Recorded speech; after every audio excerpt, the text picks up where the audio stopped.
You a house, right?" My mom's words echoed in the living room like a lie wrapped in silk. No. I bought this house. With my own hands, my own sacrifices, my own endless nights of work. But when I walked in, there she was, my mother, arms stretched like a realtor, guiding my brother's wife through the hallways as if she owned every wall, every beam, every breath inside it. "And this," she announced proudly, opening the French doors to the backyard, "will be perfect for family barbecues." I stood frozen in the doorway. My name is Diana Monroe, 32 years old. And if you think this story is about a house, you're wrong. This is about what happens when trust is stolen brick by brick, and how betrayal doesn't come with warning sirens. It comes with a smile. Tell me, what do you do when the people who raised you decide your life belongs to them? I smiled, waited for them to leave, and pretended not to notice how my mother's eyes flickered when she realized I was standing there. That night, I changed every lock. The house didn't just reject them. It didn't even recognize their touch anymore. And that was just the beginning. The next morning, my phone lit up with a flood of missed calls. Mom. Then Dad. Then my brother's wife. Each voicemail sounded like a performance, dripping with entitlement and anger. "Diana, what's this nonsense? We couldn't get in. Call me back." "Sweetheart, don't be dramatic. We've always shared everything as a family.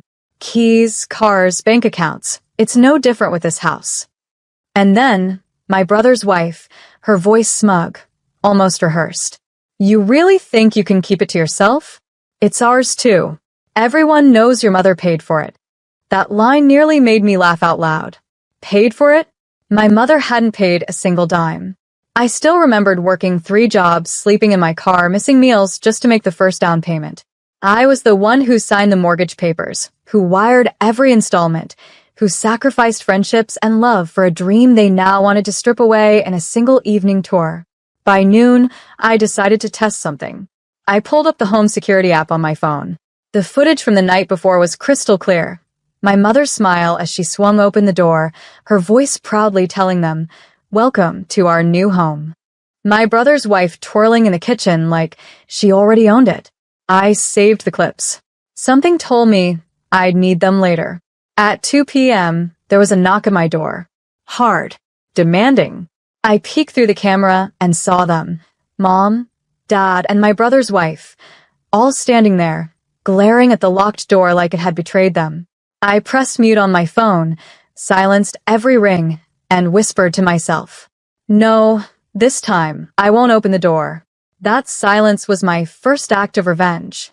By evening, their patience had run dry. I sat by the window, sipping coffee, as their voices rose outside like a storm. My mother's shrill tone pierced through the air. "Diana, you're embarrassing this family.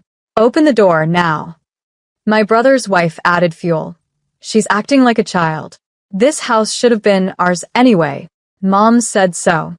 I let their words hang in the air, savoring every syllable of entitlement. For years, I had been their punching bag, the forgotten daughter, the scapegoat, the one they could humiliate at birthdays, weddings, dinners, always reminding me I wasn't good enough. But this house was mine. My blood, sweat, and sacrifice were in every corner of it. And they hated that truth. Around 7 p.m., Dad tried a softer approach. His voice, calm but rehearsed. "Sweetheart, let's talk this out. Families don't keep secrets. Families don't lock each other out." That line cut me deeper than they realized. Families don't keep secrets? My entire childhood had been a web of their lies. They had hidden money, hidden affairs, hidden favoritism, always leaving me in the dark until I stumbled upon the wreckage. I muted the security camera so I wouldn't hear them anymore. Instead, I walked through each room slowly, running my fingers along the walls, breathing in the peace that came with ownership. For the first time in my life, I had something they couldn't taint. But the silence didn't last long. At 9:14 p.m., my phone buzzed again. This time it wasn't them. It was my lawyer. His voice was steady, sharp. "Diana, you were right to save that footage. We may need it, because your mother just tried to file an ownership claim." I froze. My hands tightened around the phone. The war had officially begun. Sleep never came that night. I sat on the edge of my bed, the glow of my laptop illuminating the lawyer's email. Attached were documents my mother had filed, claims that she had partially funded the down payment for my house, therefore entitling her to shared ownership. It was laughable. I had bank statements, transfer receipts, and years of tax records proving every cent was mine. Still, the audacity made my chest burn. By sunrise, the family group chat was buzzing. Screenshots, half-truths, twisted stories. She's stolen from us. She tricked Mom. She doesn't even deserve that house. They painted me as a thief. The same daughter they once mocked for being too broke, too stupid, too plain was now, in their eyes, a cunning manipulator who had somehow outsmarted them. At 8 a.m., I stepped outside for the first time since changing the locks. My brother was parked across the street, glaring at me like I was a criminal. His wife leaned over the dashboard, snapping photos of my home, like it was evidence. I didn't flinch. I simply waved and walked back inside. By noon, my lawyer called again. Diana, their claim won't stand. But we need to be smart. Keep every text, every voicemail. Don't engage directly. But ignoring them was harder than it sounded. At 3:47 p.m., my phone lit up with a voicemail from my mother. Her voice, brittle yet venomous. You think you've won? You're still nothing without this family. Don't forget where you came from. That house will be ours. I replayed it 3 times. Not because it hurt, but because it reminded me. They had spent years underestimating me. Now they were about to realize just how dangerous silence could be. The next morning, I brewed coffee and opened my curtains wide, letting the sunlight flood every corner of my living room. My house. My walls. My sanctuary. Across the street, my brother's car was gone, but the feeling of being watched lingered like smoke. I checked my security cameras, tiny red dots blinking from every angle. I had installed them quietly months before, not out of paranoia, but out of instinct. Now they felt prophetic. By noon, the footage delivered its first gift. My mother and brother had been on my porch the night before, whispering as they tried to pry open the lock with some sort of tool.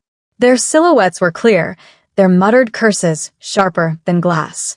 I forwarded the clip to my lawyer without hesitation. He called almost instantly, his voice a mixture of outrage and admiration. Diana, this isn't just harassment anymore. It's attempted breaking and entering. If you want, we can press charges. I hesitated, fingers tapping the kitchen counter. Pressing charges would ignite a war. But then again, hadn't they already started one? By evening, the whispers spread wider. My aunt called, pretending to check in. Within 2 minutes, she was asking, "Sweetheart, maybe you should just let them use the house for a little while. You don't want to tear the family apart, do you?" I laughed so hard I startled her. Tear the family apart? They had ripped me from it years ago. All I had done was finally lock the door they'd always walked through. As the sun set, I walked through each room of my house, touching the walls, the windows, the door frames. I wasn't just protecting 4 walls. I was protecting the only thing I had built without their claws in it. And this time I swore they wouldn't take it back. 2 days later, the confrontation I knew was coming finally arrived. I was pruning the roses by my front steps when their car screeched into the driveway. My mother got out first, dressed like she was headed to brunch, not battle. My brother's wife followed, her designer bag slung over her arm like she owned the place. And then my brother, jaw clenched, eyes locked on me with a mixture of rage and entitlement. "Open the door, Diana," Mom ordered, her tone sharp as glass. "This is a family home, and you're being selfish." I calmly clipped a dead rose stem and dropped it into the basket at my feet. "This is my home, bought with my money. If you wanted a family home, you should have bought one yourselves." His wife scoffed, rolling her eyes. "You don't even need this place. You're just being spiteful." Spiteful. The word rang in my ears like a church bell. Spiteful was watching them laugh at me when I couldn't pay my tuition. Spiteful was Mom telling relatives I'd never amount to anything. Spiteful was pretending I didn't exist until suddenly I owned something they wanted. My brother stepped forward, his voice low and threatening. If you don't give us a key, we'll make sure everyone knows what kind of person you really are. I tilted my head, a slow smile spreading. Funny. I was about to say the same thing. I pulled my phone from my pocket and held up the video, clear footage of them attempting to break into my house. The blood drained from their faces in unison. You think you can intimidate me? I whispered. The locks aren't the only thing that changed. I'm not the same girl you used to trample on. Their silence told me they finally understood. That night, I didn't sleep. Not out of fear, but out of the adrenaline rush of finally standing my ground. For years, I had been the one tiptoeing around them, begging for scraps of love, of validation, of belonging. Now, the roles had shifted, and they knew it. At 9:14 p.m., my phone buzzed. A message from my mother. We're family. Stop this nonsense. Give us the keys, and no one else needs to know. Seconds later, another text from my brother's wife. You'll regret this, Diana. Don't test us. I just stared at the screen, my lips curving into a smirk. Regret? They had no idea what regret even looked like. I opened my laptop and drafted a simple email. Attached were the video clips of their attempted break-in, along with screenshots of the texts they had just sent me, thinly veiled threats. The subject line was short, sharp, and surgical, for record-keeping.